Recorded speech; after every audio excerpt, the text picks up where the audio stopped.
All right, everybody, welcome into After the Whistle.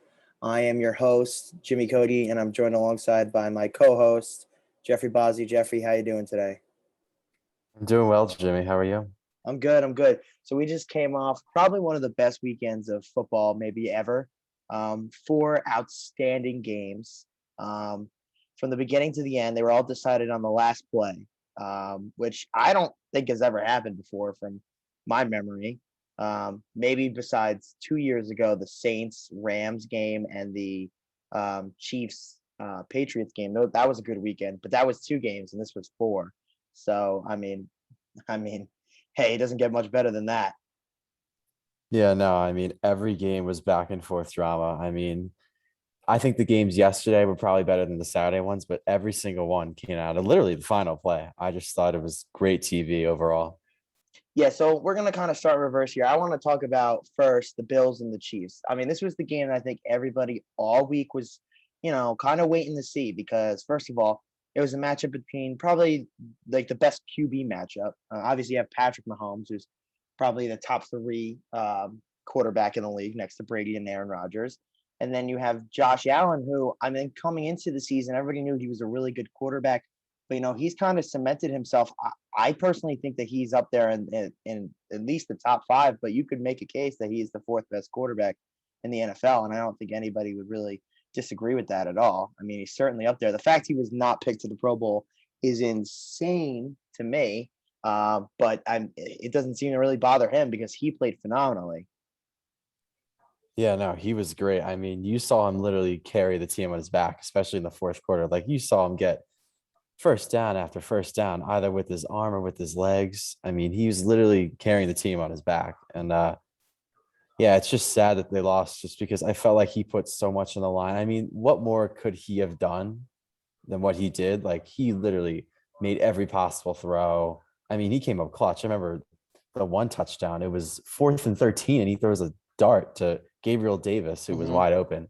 And Yeah, then so even on let's yeah, start there actually really quick. So they score and there's about what, a minute and 53 seconds left for the Bills.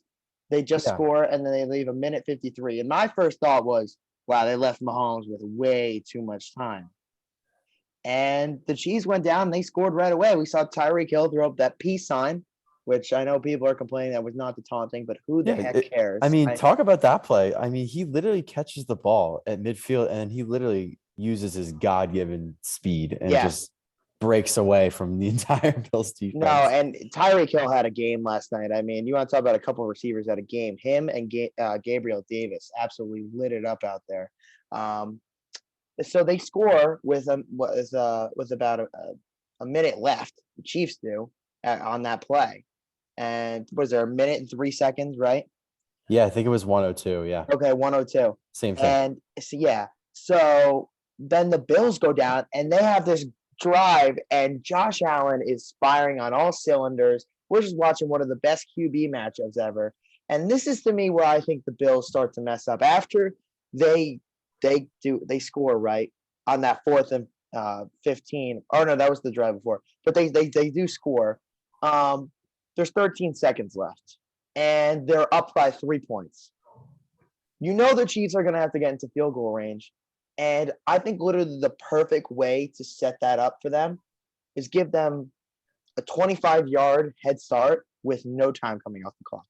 I think they should have squib kicked it. I said it the minute it happened. I was like, they should squib kick it.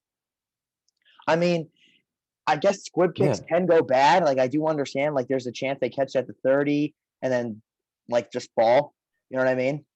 And then it takes like Hmm. 3 seconds off. I mean, I do understand the point of that, and then you're giving them more of a head start. But still, I mean, I don't know what the answer is. I mean, I think the best thing would have been just to like catch it in the air or like kick it in the air and then like have it inside the 5 or inside the 10. You know what I mean? Yeah, it's just so tricky. Like I didn't even think about squib kicking it because That was I my was like, first thought. it's so funny because I was watching the game and I never thought of that until I was watching Get Up this morning when they suggested they should have squib kicked it so they would take extra time off the clock. So then they would have like 9 or 8 seconds instead of Yeah, 13. I didn't even think about that. because But then, 13 you can get a couple plays in. That's the thing, especially right. when you have guys as fast as they do, and they had timeouts. That's the thing. They Exactly. had timeouts. And then I think the other point is even what happened, they end up kicking it and it's a touchback. They get the ball, the Chiefs do at the 25-yard line. So you're thinking either way, they still have 13 seconds, which is not a lot of time at all. I know they have timeouts. I think they had all And three, they but they it's they ran still it flawlessly. they had to go what 40 something yards about to get into field goal range That with first 13 play when seconds. it happened, the pass because they threw the pass to Tyreek Hill first, and I was like, Right. oh, like they just got like 15 yards, like it was nothing. You know what I mean? They only need like another like 15 or 20 to attempt a field goal, Exactly. and and then they got it on that Travis Kelsey thing, and then they literally just took the timeout with like 3 seconds left and kicked it. Yeah, and you And would think that the Bills D would be able to probably stop them well, because that's the thing too. they're the number one defense of In the all of league. this, Yeah. everyone and I'm not even like the Bills had their chance to win. That's my thing. Everyone's, oh, the game was decided on a coin toss. No, it wasn't. It was decided on horrendous defense by the Bills. They're the number one defense. Both these defenses are supposed to be decent. I think the Bills are the number one defense. I have no idea what the Chiefs ranking is off the top of my head, but like the Bills defense, you kind of expected some more from. You know what I mean? Like they just shut down the Patriots last week like it was nothing, and they Right. shut down the Chiefs the first time they played them. You know what I mean? So it's Yeah, I not would like say it was an impossible task. Like the Bills defense kind of failed. no, I agree. The Bills probably have a better defense than the Chiefs. I feel like the Chiefs D, they play well when they need to. I feel like when the Chiefs D needs to play well, they usually step up more often They than not. made stops in the first half that let Kansas City like be in a position to win. You know what I mean? I mean, yeah, I mean, the first drive of the game, Buffalo comes down, gets 7 points, and then they didn't really score until, I mean, they were kind of shut down the rest of the first quarter into the second quarter. They didn't really That do much early on. that's the thing. When you play the Chiefs, you have to play almost a perfect game to win. You have to be flawless on all spectrums. You I have to be agree. Yeah. great defense. You can't turn the ball over on offense. You have to score on offense, touchdowns, not field goals. And you also cannot have mistakes on special teams. You know, another big play that we don't really talk about, but what about when Tyreek Hill had to, they did the repunt? Like that was a mess up on Buffalo's part because the guy ran out of bounds. You know what I mean? That gave them another position to easily go down and get points. Yeah. And That's another Kansas thing. City, I don't know if they declined or accepted the penalty They because accepted it because it was running out of bounds, canceled out the personal foul. And because like I don't know if it happens, like I guess I don't know like the reason why, but it does. But there was a personal foul in Kansas City that canceled out. So like that right. was stupid on Buffalo. You know what I Yeah, mean? because I was watching with some other people and they were questioning why KC accepted the penalty. But I was in the back of my mind thinking, Because Tyreek Hill gets another chance to return Tyreek the Hill's back ball. there. Yeah. And you saw exactly what happened. He runs it all the way down in the red zone. Yeah, exactly. I mean, that's Mhm. literally why they decided to re-kick it. And he doesn't always return the punts. He just did in that spot. And you're like, hey, they're looking for a big play here. And it eventually happened. Now, I will say this too. In overtime, like honestly, what do you feel about like overtime rules in the NFL? So I was actually going to bring this up because you mentioned it a few minutes ago. I think we had this discussion like maybe 2 or 3 months ago about another game. I can't remember what game it was. Anyway, point being, I'm kind of on the side where I do think the other team should get a chance. Like, yes, I totally understand the fact that the coin toss like determines the game. Like, yes, maybe you could argue that. And I do think it's like unlucky because obviously, like whoever wins the toss, they're gonna receive, and obviously they're gonna want the ball and try to score. It's just tough because you can make the one argument. Oh, so yeah, the defense. I mean, this is a team game. The best team wins. So the defense is part of the team. Like in this instance, Kansas City gets the ball. Buffalo's defense, like yes, they have to get a stop. Like they still have to try. Like I guess there's a good point to make. Like if there's like I'm trying to think. Like you know how in college where each team gets a chance, right? Mm-hmm. Do you ever get the sense like maybe the team that's on defense first, they like obviously want to get the stop. They don't want the other team to score, but like maybe they're okay giving the other team three because they're like, oh, we can just knock them out with a touchdown when we get the ball. I Well, don't know. that's the thing to me. I used to hate the NFL overtime, but now I understand it. And you actually have to think outside the box. You can't just be like, oh, both teams deserve a chance. Because in reality, they are the best players in the world, right? They're all the best players. They're all highest paid, right? And we all agree that you got to be able to play defense to win. You got to be able to play defense. And, the Bills had the number one defense. I don't really understand what you want to change about that. Yeah, no, I get it. I And don't and know. It's honestly, just, too, if they held them to a field goal, they could have went down and scored, but they right, didn't. They gave up a touchdown. That's why they lost. And they right. also had the lead with 13 seconds left. They didn't deserve the chance. They were blowing it. Like, I know everyone feels bad for Josh Allen. It wasn't Josh Allen's fault they lost. Like, I do feel bad for the kid. But every other aspect of the Buffalo Bills is what let them down that day, besides their offense. Oh, no doubt. I mean, obviously, this debate's probably going to continue on and on about the overtime rules and whether or not they should be changed. I mean, honestly, if I had to vote, I honestly like the rules now. Just I would only change the fact that I would let the other team get a chance. I like how there's like a well, in the regular season it's 10 minutes, like, and then if they tie, they tie. But I think they should just give the other team a chance. But I would keep everything else the same. Yeah, so I mean, I think it's gonna get looked at in the offseason. But I kind of like the current rules. I'm not gonna be afraid to say that. So the next thing I want to talk about is the other game that happened on Sunday, which was also very good in my opinion, which was the NFC matchup between the Rams and the Buccaneers. And I that game was so crazy. I don't even know what to say. It felt like three games in one, almost. Like I mean, you had the Rams go up huge. They were up what 27-3, and then their offense just played absolutely horrendous. And that's the thing, kind of how I felt about the Rams like all season. They play to a point where they're like look unstoppable on both ends of the ball, and then they always have these points where they like just collapse and absolutely fall apart. It's been at different points in the season. We saw it when they played San Francisco. The Actually, both games they lost to San Francisco. I saw the game that they played against the Titans. They looked absolutely horrendous after looking like they were a really good team. They got absolutely destroyed by the Cardinals too. You know what I mean? Like they have these games where you think that they're gonna, really destroy the other team, and they never really seem to do. And I guess that's kind of concerning to me, only because the 49ers have beaten them twice. And also the 49ers also seem to be playing their best ball right now. Yeah, you're totally right. I mean, I think this game was really a tale of like two different parts of the game. I mean, you saw early on, LA comes out, they jump out to the huge lead. They basically look unstoppable on offense. I mean, how about Cooper Cup? I mean, Yeah, Cooper Cup, that was an amazing he's unbelievable. play, but honestly, more than anything, it was horrendous defense because there's completely a miscommunication.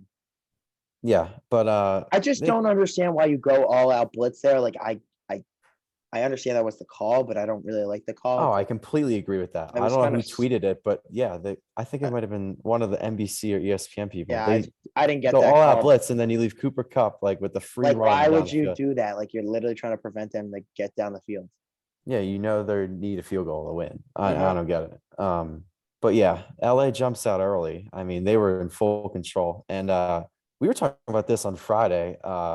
And I think Bobby was referring to how Tampa Bay was depleted, especially up front. And I was like, yeah, if Wirfs is out, I mean, Jensen ended up playing, but Wirfs did not play because of his injury. And you saw LA, they completely took control of No, that yeah, injury. Von Miller and Floyd, they were doing their thing. There's no doubt. But also too, like I did not think that Tampa in their comeback looked that good. Like they had a turnover on downs, they were missing kicks, and they still found a way back into the game. And that is kind of why, like, I'm a little concerned about the Rams. Like I really like everyone's like, oh, the Rams they won. Like I see a team that like has a lot of flaws. And honestly, like I'm being honest, wouldn't be surprised if 49ers won next week. I'm just gonna say that now. Um, it might honestly be my pick. Like I am rooting for Von Miller, obviously, because he's a Bronco, former Bronco. But like I would not be surprised about, the 49ers. Like I think this is a good matchup for them. Like honestly, I mean, you can't tell me that the 49ers aren't happy with this. This is a team they've beaten twice. No, exactly. I mean, all the points you make are fair. I agree with you. I mean, Tampa Bay, I remember the one play, I think The Evans Brady play? lost the well, no, Brady lost the ball. I don't know, was it the third or fourth quarter? And then LA got it. And then the very next play, they botched the Yeah, snap. It goes yeah, way backwards to like exact. midfield. Yes, yes. Yeah, and that was kind of when the tide started to turn a little bit. But even then, it wasn't like Tampa was lights out. You know what I mean? Like they were like slowly. It was a slow like progress back into the game. Like Yeah. honestly, for Tampa, they never looked comfortable on offense. Um, Brady was under a lot of pressure, and he was trying to get the ball out quick, but there just wasn't that much open. And I will say this too: Gronk, I mean, needed to have a bigger role in that game. At least to Mhm. me, because you only have Mike Evans of your big time guys, because obviously Antonio Brown's gone and Chris Godwin is out for the year. And I don't know, like I just expected more. Leonard Fournette showed up. I mean, he ran the ball, I thought decent, which when you consider against that defense is hard to do. You know what I mean? He had 2 touchdowns, found a way to get in, especially on that fourth down. That was pretty impressive. Um, and now I think the question for Tampa going forward is what happens with Tom Brady? Because now Yeah. there's these rumors coming around that he may not stay. And honestly, from the sounds of it, it sounds like it's more serious than it's ever been before. I saw Ian Rappaport talking about it from the NFL Network. And honestly, like I can't imagine Brady not playing next year. I don't think that's the way that he goes out. I don't. I don't think him or the other guy that we're going to talk about are going to go out like that. I just can't see it, and especially when they were 1-2 in MVP voting, presumably. Mhm. But I would just be really surprised if Brady left on that note. I Oh, would. I completely agree. I think he'll come back for one more year. I Yeah, think he might want like a farewell tour kind of season. You know what I mean? yeah, He yeah, deserves it, if anyone. yeah. He does deserve it. He is the one guy that would definitely deserve it. I mean, and the thing is, whether or not he goes out on top or not, I mean, that remains to be seen, obviously, because obviously he could retire after this season or he could give it one more year. But I think the fact that he went down to Tampa Bay, I mean, the fact that he's won 7 Super Bowls is unbelievable to begin with. But the fact he went down there already in his first year and gave them a Super Bowl, I mean, he's got nothing else to prove, really. I mean, he can No, just he's kind got of go enough. out there and play and He see it what just seems happens, like you he know? does this for like his own love for the game and his love for competition, at least in my eyes. Yeah. So I hope he gives it one more year. I I mean, want to see that's what him. I I think want to will see one happen, more but year. obviously we'll have to see what happens because Wouldn't that be obviously, crazy if every single year we were in school, from the time that we were, or every single year of our life, that Tom Brady, our young life, I guess, because before we become adults and graduate, presumably, um, fingers crossed, right? yeah. That Tom Brady would have been a part of it, which is crazy. Yeah, that's unbelievable. Yeah, it is crazy to think about that we will be that old and then Tom Brady will just be retiring. That is crazy. But I mean, if I mean I could see him playing for 3 more years. I wouldn't even be surprised. But who knows? I mean, I think he knows that he's getting to that point, and that I mean, I didn't think that he really showed signs of like, you know, retiring. At least in my eyes, No. I was kind of surprised by this news. In all I honesty. mean, yeah, he had another MVP caliber season, like we were saying. Yeah. All right. So now let's Um, talk about the Saturday night game. I was gonna say we're Now, talking about a guy that's been around all the time. Now we're gonna talk about some young blood, Joe Burrow. We want to start well, there? no, Or do you want I to was start going with to the talk. I was Niners? going to start with the 49ers, but Tom Brady's former backup, Jimmy Garoppolo, gets the win, and he didn't exactly look amazing. I'll say that as a Jimmy G fan. Um, but you know what? They found a way to win in other aspects of the game, special teams, defense. And I think the story with that game is kind of how does the Packers offense put up 7 points in the first quarter, well, and then doesn't score the rest.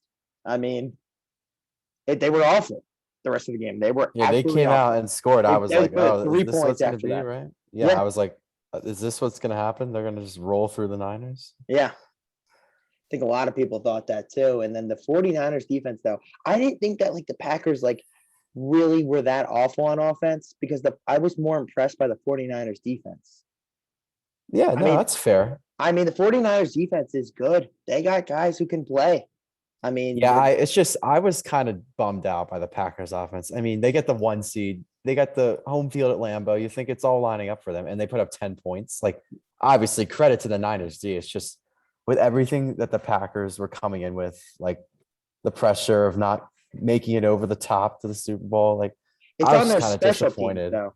That game was on their special No teams. doubt, no doubt, it was on the Their special special teams teams. was horrendous. horrendous. I They missed the remember. kick. They got a punt blocked, and that was taken for a touchdown.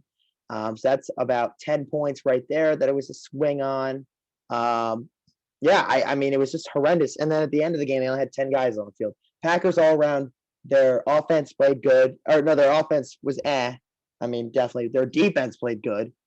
And that's how their season ends because their special teams was absolutely horrendous. I think everyone's the story here is some reason Rodgers, but it should really be on the special teams being absolutely awful and how important it is for any team. Yeah, I was gonna mention. I remember I watched a Sunday night game. The Packers play the Bears, and I just remember there were like 3 or 4 special teams plays where they give up a punt return for a touchdown, like they muff a punt or something like that. It's been a constant issue all Yeah, year, it and has it been for them. finally came back to bite them. But yeah, that whole game on Saturday night it's just weird. It felt like a snooze fest for a while, just because Yeah. nothing really happened in the middle. Like No. the second and third quarter, like nothing really happened that Well, was I like scoring I wise. like But when defense is played. I do. Like I thought that the 49ers played excellent defense. Fred Warner is a damn good linebacker. I will he say is a that. great player. He is a very good. And then Nick Bosa too, playing after a week after he got hurt. I mean, Right. they give credit to them. They played all aspects of the game really well. And there's something to be said for that. Especially I'm in defensive wise, they played the aspect of the game well. Not all Yeah. And the aspects. thing Because is, their offense really wasn't that good, but their offense was good when it mattered. They I drove down the was field to win when it mattered. I was about to say everything that you just said. I was like, Jimmy G really wasn't that impressive the whole But he night. made those throws when it mattered to get down the field. Yeah, I remember there was one throw he hit Kittle over the middle, and he kind of dragged his defenders down a little bit into Green Bay territory. I mean, I don't know. How They about just find a how way to about win Debo whenever. Samuel too, playing hurt the Yeah, whole time out there? yeah, he's unbelievable. I mean, you can put him anywhere in the field, and if you give him the ball, I mean, good things are probably going to happen. But is there something about Jimmy G? They find a way to win with Jimmy Yeah, G, whether it's 13-10 or 28-24. They just find a way to do it. they do. They do find a way to win, and I don't know what it is, but it's almost sometimes. And this is a weird thing that I see in sports all the time, and it doesn't make sense what I'm about to say, but it kind of makes sense if you've been in this position before. Sometimes when a certain guy is playing, other guys just feel the need to like raise up, not necessarily because um they think that the guy's bad, but it's just the way the team rolls. You know what I mean? There's like a different energy in there. Like I can only compare this to one thing that I've ever seen in sports ever. So do you remember, and I'm not trying to make this comparison, but do you remember when the Broncos, like Peyton Manning did not start when he first came back and he came off the bench in the middle of the game? And I don't remember who we were playing. I think we were playing like the Chargers or somebody. And then Peyton just came into the game, the whole thing changed. I remember we did not do anything on offense that game, but then as soon as Peyton Manning came into the game, and I understand it's Peyton Manning, I'm comparing Peyton Manning to Jimmy Garoppolo, and that's an insane comparison. But the whole team played better. You know what I mean? The defense, the offense, the running backs, the linemen. I mean, everybody just elevated their game because they're like, "Holy crap, Peyton Manning's in the game." And I don't know. I'm not saying that Jimmy G does that. I'm just saying for some reason when he's in there, the chemistry is a little different, and it seems to roll. But the 49ers have been going through adversity all year, and credit to them. They're in the spot. They've played well. They're clearly a good team. They wouldn't be here if they were a bad team. Exactly. I totally get your comparison. I was actually thinking about my own team. Oh, Foles. That's another great Yeah, I comparison. was Yes. I was about to say I think Nick Foles is another comparison to this because it's a little different in the sense that obviously he would play when the starter was injured because he really was never a starter except for the 2013 and 14 seasons and maybe one other season. I don't really remember off the top of my head, but there's just something about it. Whenever Foles came in, I mean, I remember after the year we won the Super Bowl, we were hovering around 500 the whole year. We weren't doing that great. He wins like 2 or 3 games at the end of the year to get us into the playoffs. And then what do you know? He wins a playoff game on the road in Chicago, courtesy of the double doing. But there was just something about it. Whenever he came in, everyone would just, I don't know. I don't Raise know their if they would game. step up, but like, I guess And they would. There was just a sense that like he would even raise other people's games too. Like he would just put the ball where it needed to be, like call good plays. I don't know. There's something about it. Everything would just click at the right time. Yeah. Yeah, there's just something. He's got a special part of it, and Peyton Manning too. I mean, those are two good examples for sure. Yeah. I mean, yours is a lot better because it resulted in a Super Bowl. But yeah, I mean, sometimes it's just the way that it goes. You know what I mean? They just raise their game in the moment. Um, Yes, they stuff rally happens for a around reason. their guy. They rally around their guy. That's the best way That's to a good way put to it. put it. That's the Yeah, best way to put it. So I think the next concern is what happens with the Packers now. yeah. I obviously saw when you posted a picture of Rodgers photoshopped in a Broncos orange jersey, Yeah, which yeah. which Which could certainly happen. I've been posting that for months though. Yeah, you know who Yeah, the happiest person was that the Packers lost. That was me. yeah. So like obviously we can talk about where he could go, where the best fits are at a later date. Obviously, Denver's probably near the top of the list. It would be interesting though, because I feel like he wouldn't want to leave the NFC just because the AFC's got Allen and Mahomes. And obviously, I think he's better. I really think he's better. no, listen, I think he is too. It's just, would you rather compete with those two? And I don't think you can ignore like Joe Burrow, Justin Herbert, Lamar Jackson. There's some other good QBs in the AFC. I just feel like he would have a better chance of getting to a Super Bowl coming out of the NFC because Yeah, Brady but it's the is same only around for thing. one more year. It's Like the you don't same. know, like Prescott and It's Wilson, the like you don't same. know. It's the same thing. Like, here's the thing. I think everybody looks at Aaron Rodgers and the team that he's going to go to, and they think, okay, he's going to go to a team that is a full-on contender and could win.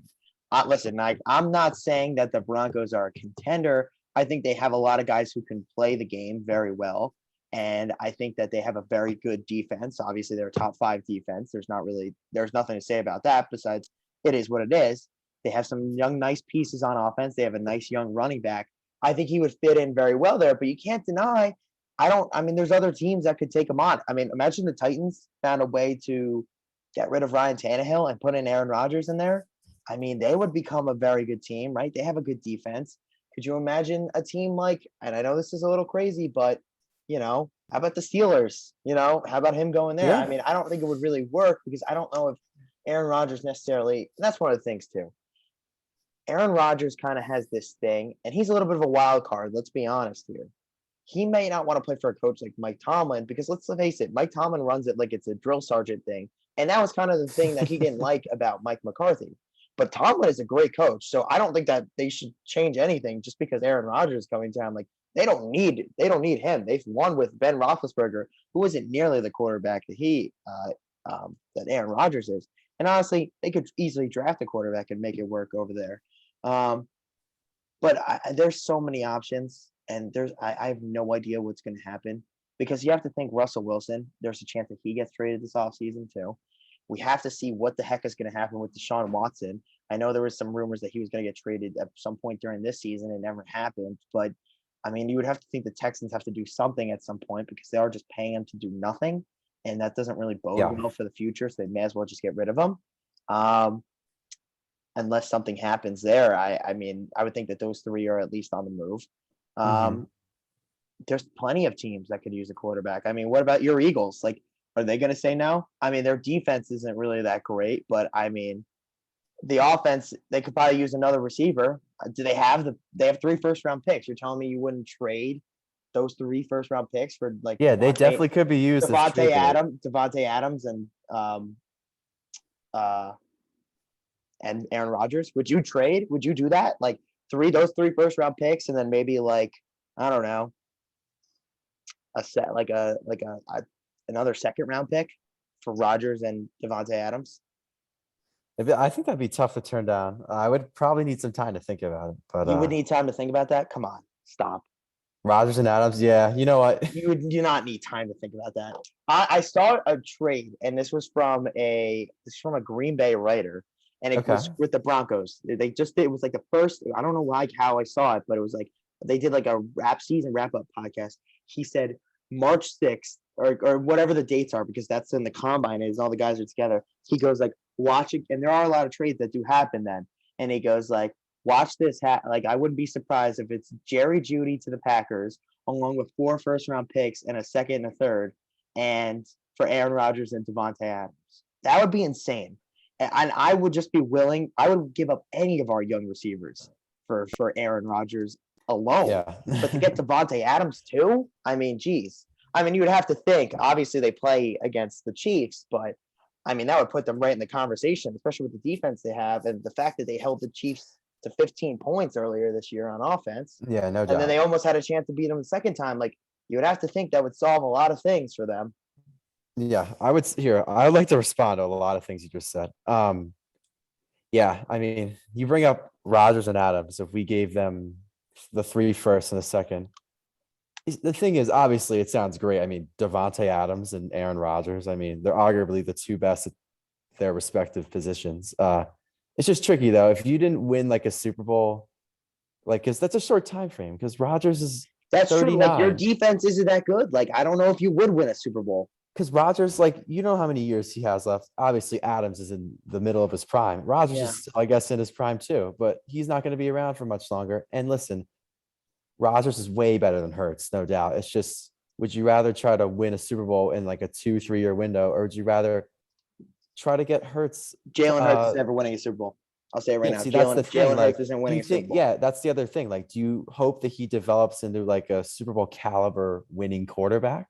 Are you willing to wait that long and then maybe He couldn't later even in his complete career? passes last week. Yeah. I mean, now we're going to talk about him winning the Super Bowl. Come on. Obviously, No, Aaron yeah. Rodgers. That's why I probably would do that deal. But the other thing you mentioned was Russell Wilson like being on the move. I think the Saints would be a good fit for him. But I'll let you respond to that in a second. No. I could see that's another team too that would definitely need a quarterback. I completely forgot about the Saints, but yeah, totally. I mean, that's definitely a team that could use a quarterback. I think you brought up a great point about Rodgers though, because you mentioned how, like, if he were to go to Denver somehow, he got to the Broncos. Like you bring up, yeah, the Broncos, no doubt, they have good skill players on offense, and I think the one thing missing, obviously, is a quarterback, and you would like to see those players used in better ways. Just, I think that. Yeah, no, I falls on think coaching would be a huge part of that too.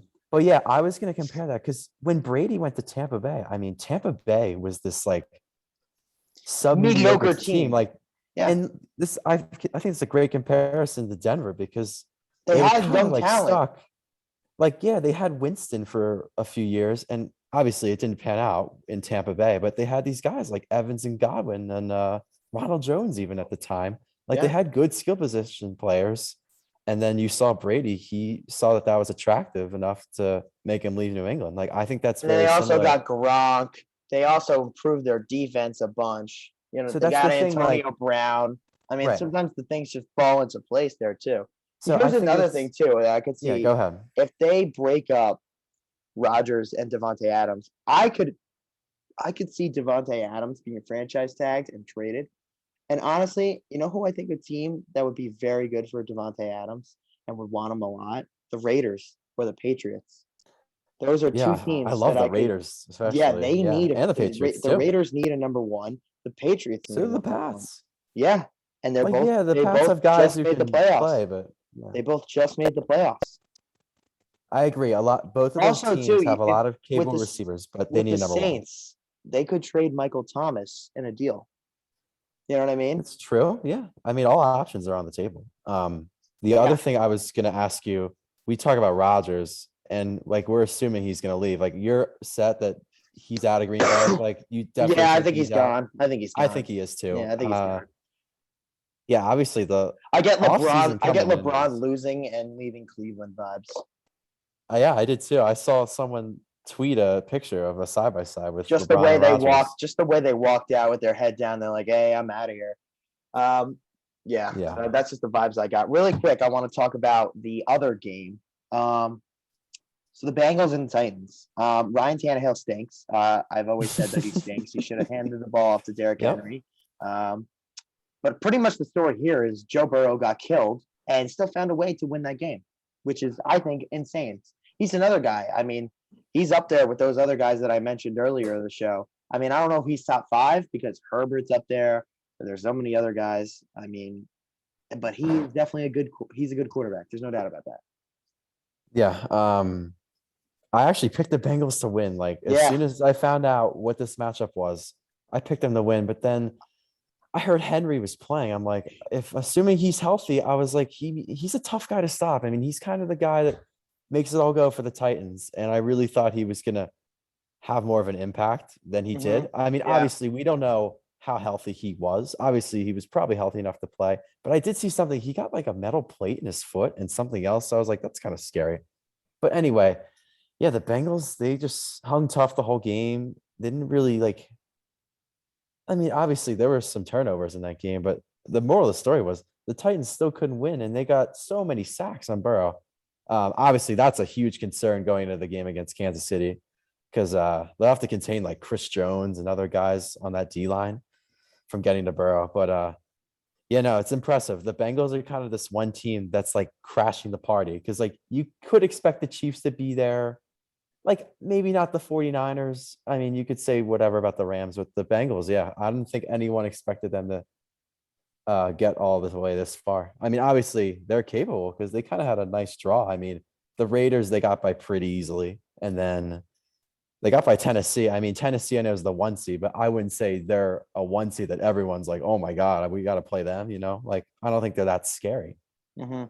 and they got by them pretty good. I mean, obviously it came down to the field goal, but like I feel like the whole game It they came were down like, to the yeah, offense's inabilities for the Titans. That's what I thought. Ryan right off the Tannehill, bat too. Yeah, Ryan first play of Tannehill, the game. yeah, Ryan Tannehill had maybe the worst interception I've ever seen when he literally just turned it through it, and the guy on the Bengals picked it off so easily, so easily. I mean, that Mhm. was awful. And then he keeps it. I mean, why not just hand it off to the best running back, maybe like ever, like one of the best running backs ever? He's good. I don't know. I was just very surprised. And I think if you're a Titans fan, you have to seriously doubt the abilities of Ryan Tannehill going forward because he's hit his ceiling. He's just a playoff caliber quarterback. He can get you to the playoffs, but you can't seem to win when he's there. Yeah, and obviously the one thing that he's great at is the play action pass. I mean, obviously without Henry, it's a lot tougher to do that. I didn't think their other running back ever played bad though. Like No, I never thought that that Deontay Foreman was incapable. I always no, thought yeah, that no doubt. Ryan Tannehill was far significantly more It's just if they're pounding the capable. rock, if they're pounding the rock to Henry 4 or 5, 6 times in a row, and they can't stop him. I mean, the defense is probably just going to expect that every time. But then, when one time they'll go play action, usually he would find like AJ Brown down the No, field or yeah, someone I else. mean he Like, had some okay throws here and there, but the problem is they have Julio Jones and they have um, yeah, AJ Brown, and they just never really seem to get into a rhythm all year. I understand they dealt with injuries, but I don't know. I mean they probably there's a chance they bring him back for another year, but also I think if that goes bad, then they're definitely going to look for they did somebody pay him else. a lot too, so They that's did pay him a interesting. lot. That's the problem. Yeah, They got stuck with a mediocre quarterback. yeah. Well, we know now it's Bengals, Chiefs, and Niners, Rams. I mean, we can talk more on Friday, but Yeah, we'll talk more about that on Friday. I think that'll do it for now. Obviously, I had yeah. a lot of time, or I had a very good time. Not a lot of time. I did have a lot of time, but I had a very good time discussing this with you. I'm happy that we could do this. And then, when does the show come back for the listeners out there? Monday, next Monday, the Next Monday. 31st, All right, so January we'll do 31st. another one on Friday. Hopefully, we can get some more guests on, like we did last time. But until then, I'll see you later, Jeff. It was a pleasure as always. Yeah, good seeing you, Jimmy. Good talking to you. All right, bye bye now.